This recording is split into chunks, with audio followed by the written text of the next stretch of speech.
Good morning and welcome to Shaw Planet for September 27th, 2022. Man, it's been an interesting couple of days, hasn't it? Well, it's always been a couple of interesting days. There's always interesting stuff going on. But why am I holding a couple of darts? Well, in case you missed it, NASA actually fired off a dart into space. Why did they fire a dart into space?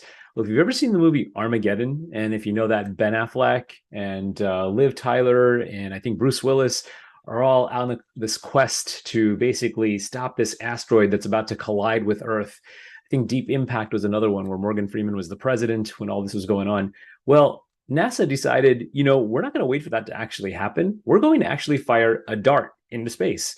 DART stands for, and I have this written down and I'm already losing it here, but it stands for something. I want to say double asteroid redirection test. All right. I didn't make that up. It actually is a thing.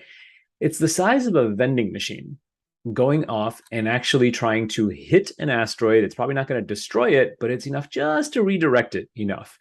And what does this have to do with anything that Neil does or Shaw Total Planning does? Well, first of all, it's just really cool. So had to say that. And I will never be able to buy those Doritos from a vending machine again without thinking about how that little thing, that vending machine could potentially save the world. So that's one thing. But who else has been throwing darts, or the equivalent of darts is the Federal Reserve. And their darts, their mechanism for redirecting things are rising interest rates. Ooh, you see what I did there. So they're rising interest rates. And why? Because they're trying to curb inflation. How accurate is it? How good are their dart throwing skills? We won't know. It's worked historically in the past. But why is curbing inflation so important? And I think this is one of the two things that I want to talk about today. Curbing inflation is important because imagine having a box full of cash and walking into a store and saying, hey, I can't buy anything because everything costs too much. And that is a bit of a challenge because now the cost of everything has gone up. You don't have all this money. So the value of that money has just gone down significantly too. So the Fed is throwing the equivalent of their darts, and they like to think it's a little more scientific than that. And we hope it's a little more scientific than that. But if this question, and this question's come up to me more than a few times, is what's the correlation? Why interest rates? Why are my mortgages, and why is it costing more to borrow, and why is all that being impacted? Well, this is why. The idea is to throw in inflation. Fortunately, it's not the end of the world, although if you look at your 401k or if you look at your investments, it might feel like the end of the world. It is not. So it's a little different than blasting a vending machine size missile off to space to redirect an asteroid, but it's at least from a conceptual standpoint, a little similar. Now, speaking of 401ks and the market, it's not been pretty. It's been ugly for the last, I'm just going to say, since the beginning of the year. So the market has not really been favorable. And this has made a lot of people understandably nervous. So if you're nervous, I wanted to use this opportunity to have a quick reminder of what it means to be in the market itself. So I'm going to see if I could share my screen. Always a little nervous when I do this for you guys on the planet itself, but I think we've got it. Speaking of Shaw Planet, saving the planet. This is a tool that I've used in the past, and it might look familiar for some of you who've been watching, but these are what I call the emotional stages of investing. And a lot of us came into the year with a certain sense of optimism. We were like, hey, things look like they're going to be all right here. We've since 2013, things have been on the up. Even during the pandemic couldn't even stop us. So we were feeling optimistic. And what was happening until, say, very recently is we were getting elated. Like, man, I need my kid. All these kids want to become finance majors because, hey, this stuff's just, it's working. And the market's going to continue to reward. And we're looking at 13% rates of return, and crypto's doing great, and everything's doing fantastic. So we get elated. Now, here's where a lot of people start making mistakes, because people start entering the market a lot of times when they're at this point of elation. So here's where they come into the market. So they enter here at a high. Okay, stay with me here.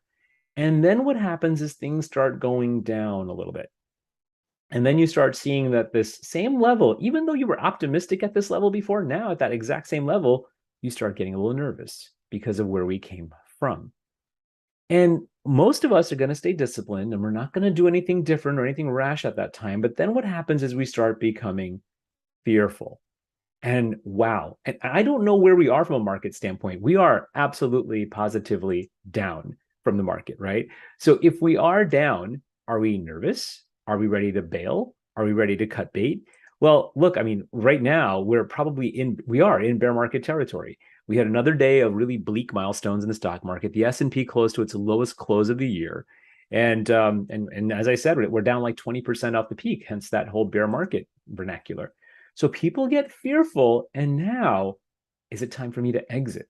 Which is the worst thing to do. So what do? We got elated up here and we entered the market. And then a lot of folks here will now at the bottom of the market decide, I want to exit. We bought high, we sold low. That is the nature of this emotional investing cycle. And then what you'll see is people get up to that same level again, and here we are again. Even though it's the exact same level, we're experiencing different emotions. So I wanted to have this quick reminder for you. Look, are we at the bottom right now?